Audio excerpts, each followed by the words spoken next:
बंदना गाव बजाव सबे ताली हो कापी कलम लेके पूजा के थाली बंदना गाव बजाव सबे ताली हाथ विद्या के दाता सरस्वती माता सुन के रचैया के हाथ जोड़ी वेलकम कह दस दिल से मिल के सारथे मैया के हाथ जोड़ी वेलकम कह दस दिल से मिल के सारथे मैया के हाथ जोड़ी वेलकम कह दस दिल से डीजे तवर जेएस रिकॉर्डिंग स्टूडियो सुखदेव चौक नेपाल अर्थी देखावो इनके कहड स्वागत बड़ी सुनर बड़ी माही मोड़ा लागत हमनी पयाजू फेरी है नजरिया जीवन के नैया लगई है किनरिया हो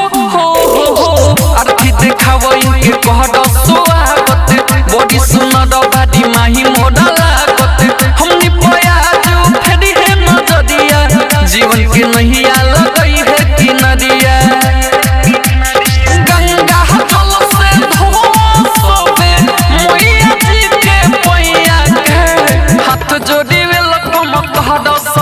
से मिल के सारथे मैया के हाथ जोड़ी वेलकम कह दस दिल से मिल के सारथे मैया के हाथ जोड़ी वेलकम कह दस दिल से डीजे तवर मिल के सारथे मैया नारायण शर्मा गावता भजनवा भक्ति में सबे झुमाव अपन मनवा धीरे नगाई तोर रूप सबावे साथे दर्शन करे लायक तत मन बाटे नारायण शर्मा गावता भजनवा भक्ति में सबे झुमाव अपन मनवा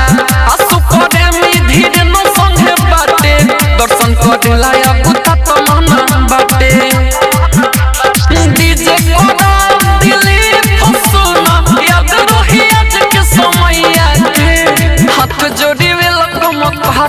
दिल से मिल के सारथे मैया के हाथ जोड़ी वेलकम कह दस दिल से मिल के सारथे मैया के कापी कलम लेके पूजा के थाली बंदना गाव बजाव सबे ताली हाथ विद्या के दाता सरस्वती माता सुन के रचैया के हाथ जोड़ी वेलकम कह दस दिल से मिल के सारथे मैया के हाथ जोड़ी वेलकम कह दस दिल से मिल के सारथे मैया के जेएस रिकॉर्डिंग स्टूडियो सुखदेव चौक नेपाल।